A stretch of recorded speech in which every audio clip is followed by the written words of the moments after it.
अनंतनाग लोगों की ये एक बदकिस्मती रही है।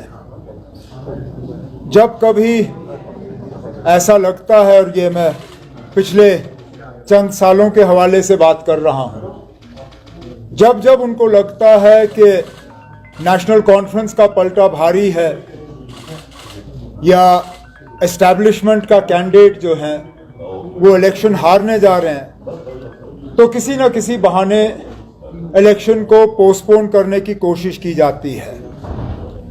अगर आप दोस्त याद करें तो 2017 में भी ऐसा ही एक साजिश के तहत अनंतनाग असेंबली हलके के लोगों को जो है डिसएनफ्रेंचाइज किया गया था।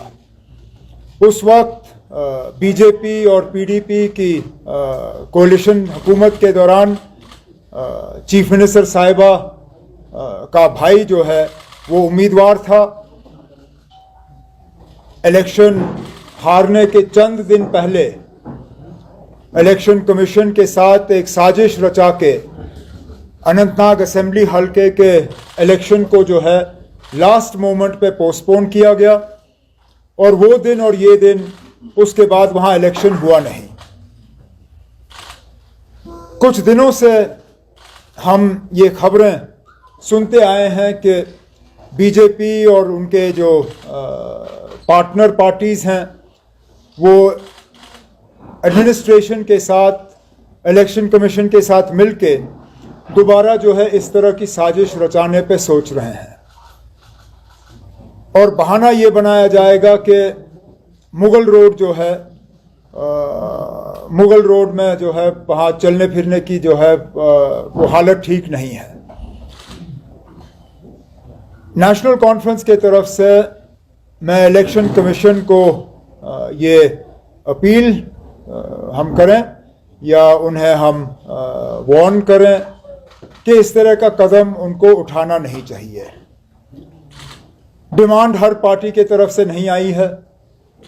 अगर आप जो इलेक्शन कमीशन के तरफ से जो जम्मू कश्मीर एडमिनिस्ट्रेशन को जो चिट्ठी गई है वो भी एक अजीब चिट्ठी है। सबसे पहले तो उनमें वो लोग शामिल हैं जो इलेक्शन लड़ भी नहीं रहे हैं। अब मुझे बताइए, पीपल्स कॉन्फ्रेंस का इसमें कोई उम्मीदवार है नहीं, बीजेपी का इसमें कोई उम्मीदवार है नहीं, उनको इस इलेक्शन से क्या लेना देना? क्या वो दोबारा इस बात को साबित कर रहे हैं कि पिछली दरवाजे से वो किसी उम्मीदवार की मदद कर रहे हैं? और जब उनका इस इलेक्शन में कोई उम्मीदवार है नहीं तो उनकी राय को जो है इलेक्शन कमीशन कंसिडर क्यों कर रही है? कल को अगर मैं कोई तमिलनाडु को लेके चिट्ठी लिखूं या केरला को लेके चिट्ठी लिखूं या महाराष्ट्र को लेके चिट्ठी लिखूं, तो क्या इलेक्शन कमीशन उसका नोटिस लेगी? तो अगर मेरी चिट्ठियों का इन जगहों पे नोटिस नहीं लिया जाएगा तो साउथ कश्मीर, अनंतनाग, रजौरी की सीट पे उन पार्टियों का जिनका कोई उम्मीदवार नहीं है उसका नोटिस क्यों लिया जा रहा है? और फिर इस लिस्ट को बड़ा चढ़ा के पेश करने के लिए एक पार्टी का दो बार जिक्र होता है, एक पार्टी के सदर के नाम के लिहाज से और उसके बाद सिर्फ पार्टी के लिहाज से। तो अगर आप इन को निकालने का काम करें तो इसमें चंद ही तो नाम बचते हैं। और वैसे भी आज अगर आप देखें रास्ता खुला है, आने जाने में कोई रुकावट नहीं है। चलिए, अगर एक आध दिन बारिश पड़ भी जाती है तो इतना कोई रास्ता खोलना जो है इतना मुश्किल है नहीं। और अगर मेरे खुद के उम्मीदवार हैं, ये खुद कहते हैं कि अगर किसी वजह उनका प्रोग्राम जो है मुगल रोड से नहीं होता तो इनको कोई परेशानी नहीं है, ये रियासी से होते हुए इलाके में पहुंच के वहाँ अपना कैंपेन का शेड्यूल जो है वो चालू रखेंगे। तो इलेक्शन कमीशन जो है उनका फ़र्ज़ बनता है कि वो हर पार्टी जो है उनकी व्यूज़ को कंसिडरेशन में लाएं। अगर हमारे व्यूज़ को नज़रअंदाज किया जाता है तो उसका सीधा सीधा मतलब हम ये निकालेंगे कि जो है एक सोची समझी साजिश के तहत वहाँ इलेक्शन के साथ जो है खिलवाड़ करने की कोशिश की जा रही है। और ये चीज़ जो है लोग इसको बहुत इसका जो मायने निकलेगा वो अच्छा नहीं होगा। अब आपके अगर कोई सवाल हैं तो मैं सवालों का जवाब देने की कोशिश करूंगा. Yes, we have a letter. It's just at the moment it's being printed. As soon as it's printed, we will send it to the Election Commission and we will release it to all of you as well. So what prompted us to try this? I can't tell because I don't see how. In what way they feel that they will benefit themselves. But clearly, let's accept that the BJP doesn't do anything that it doesn't see a benefit to itself from. The fact that all its subsidiary parties are included in this list, including those parties that have not fielded candidates in this election, tells you everything you need to know as to why this conspiracy against the voters of Anantnag Rajouri Parliament constituency has been hatched. But we will, as a party, take a very dim view of a decision that postpones this election. There is absolutely no need to postpone the election, even if for some reason the Mughal Road closes for a few hours.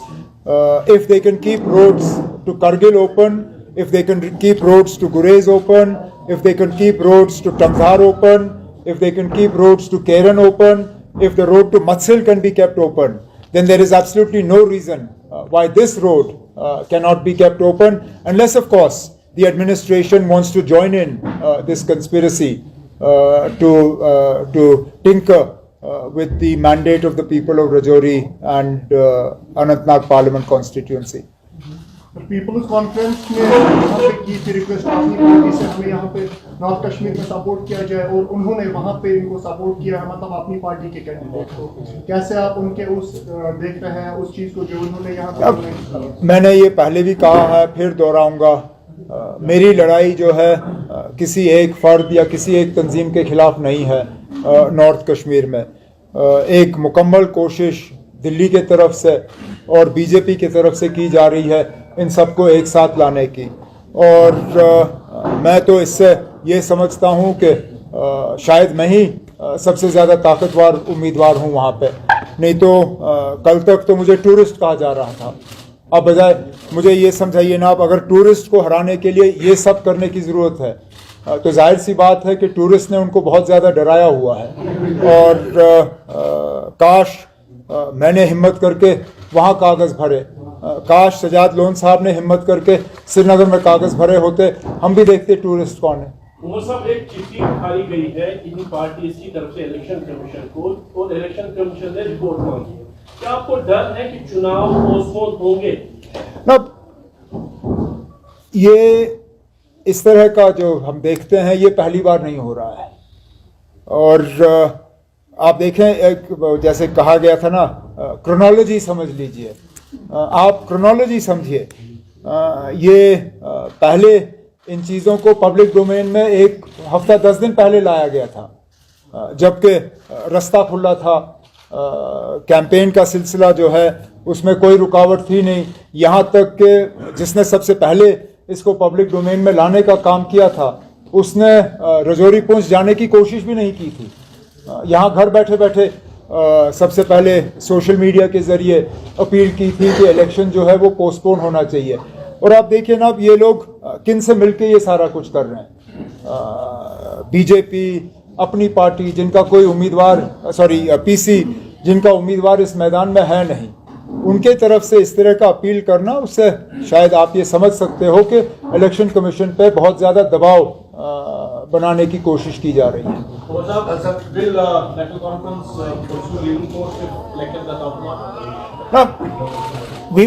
Obviously all options are open to us. I first and foremost would make an appeal to the election commission not to do it, that there is no need for it. There is absolutely no need. If anything, the election commission should issue a directive to the J&K administration to ensure that the road is kept open. That's all the election commission needs to do. This government is perfectly capable of keeping this road open. I've been chief minister for 6 years. I know what our capabilities are. I know how capable our R&B department is.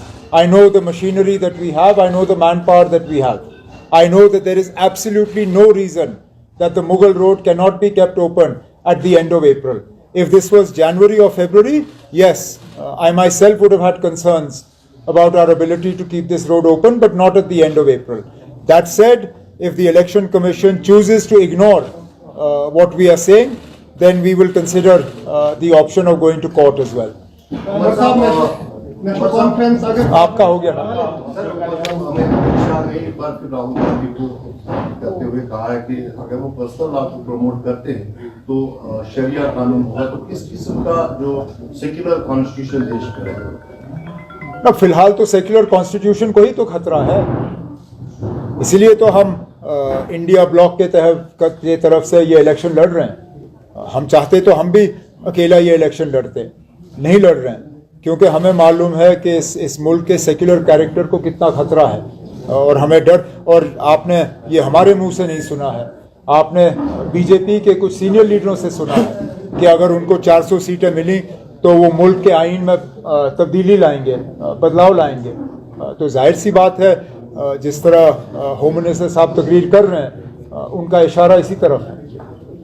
Umar साहब, कल अगरवाला साहब ने कहा कि administration जब rally लेकर हम आ रहे थे तो बहुत तंग किया गया है, जगह जगह पे रोका गया है। क्या इस तरह की दूसरे कैंपेन में आपके साथ ऐसा हो रहा है? एडमिनिस्ट्रेशन का उनका इल्जाम था कि एडमिनिस्ट्रेशन का एक बायस्ड अप्रोच तो है, उसमें कोई दो राय नहीं है, और मैं ये मतलब सबूत के साथ आपको कह सकता हूँ। आप सिर्फ झंडे ले लीजिए, हमारे नेशनल कॉन्फ्रेंस के झंडे जो हैं, छोड़िए, मैं सड़कों की बात नहीं कर रहा हूं, जहां शेर कश्मीर दफन है वहां से हमारे झंडे उठाए गए थे। और जब ये आपने अपनी पार्टी वाले जो है अपना मैंडेट भरने आते हैं, उस वक्त पूरे सड़कों पे जो है इनके झंडे थे, किसी ने उनको छुआ नहीं जब तक कि शिकायत दर्ज नहीं की गई। हमारे जब झंडे उतारे गए थे, किसी ने शिकायत नहीं की थी। और ये बार बार हमें देखने को मिल रहा है कि इंतज़ामिया की तरफ से जब भी कोशिश की जाती है तो सिर्फ नेशनल कॉन्फ्रेंस के उम्मीदवारों को तंग करने की कोशिश की जाती है, और कहीं पे जो है इस तरह के कदम हम नहीं देखते। सुप्रीम कोर्ट ने वीवीपैट का जो मिलान करने की याचिका थी उसको खारिज किया, कैसे देखते? काश नहीं किया होता। वीवीपैट ही एक तरीका है जिससे कि वोटर जो है वो मुतमईन हो सके कि जो बटन उन्होंने दबाया है वही वोट जो है मशीन में गया है। लेकिन इस बार नहीं, चलिए अगली बार कोशिश तो हमारी जारी रहेगी कि तमाम वीवीपैट्स जो हैं उनको जो है रिकंसाइल करके ही इलेक्शन का नतीजा जो है वो डिक्लेयर किया जाना चाहिए। Does the writing of this letter bear out the concerns that you raised, your party raised during delimitation, that these are the geographical divides that will hamper voting? Look, this constituency is a reality. We don't get to choose the boundaries of the constituency that we are fighting. Otherwise, all of us, we fail to understand the logic of this boundary of this particular constituency. But that is something that only the Delimitation Commission can answer for. As a party contesting this election, we don't get to choose the boundaries of the constituency that we want to fight. We have to fight the constituency that we are given, and therefore that is what we are doing, and that's what we'll continue to do. Umar साहब में गुजर बकरवा जो है वो Kashmir migrate करता है, आपको लगता है कि समझ करने के लिए ऐसा किया जा रहा है, वोटिंग को स्टॉप करने के लिए?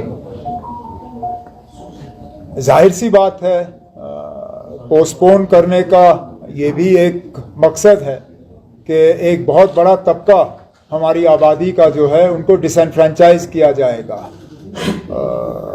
बहाने कई सारे हैं जो इस्तेमाल किए जाएंगे, लेकिन मकसद यही है, क्योंकि बीजेपी और बीजेपी की जो पार्टियां हैं जिनको वो मदद कर रहे हैं, उनको ये इलेक्शन जो है उनको लग रहा है कि ये हारने वाले हैं। और बिल्कुल जैसे मैंने शुरू में कहा, 2017 में भी बीजेपी को लग रहा था कि वो इलेक्शन हारने वाले हैं, और पीडीपी की मदद करने के लिए उन्होंने उस वक्त इलेक्शन पोस्टपोन कराया। इस बार भी इनको लग रहा है कि ये इलेक्शन हारेंगे और मियां अल्ताफ साहब ये इलेक्शन जीतेंगे, तो इसलिए ये जो है ये रुकावट जो है हमारे रास्ते में डालने की कोशिश की जा रही है। वैसे हमारी अपील रहेगी कि पोस्टपोन ना हो। अगर किसी वजह हमारी बात को नज़रअंदाज किया जाता है तब भी हम बढ़ चढ़ के जो है अपनी कामयाबी के लिए जो है काम करेंगे और कामयाबी की उम्मीद जो है तब भी हमारी रहेगी।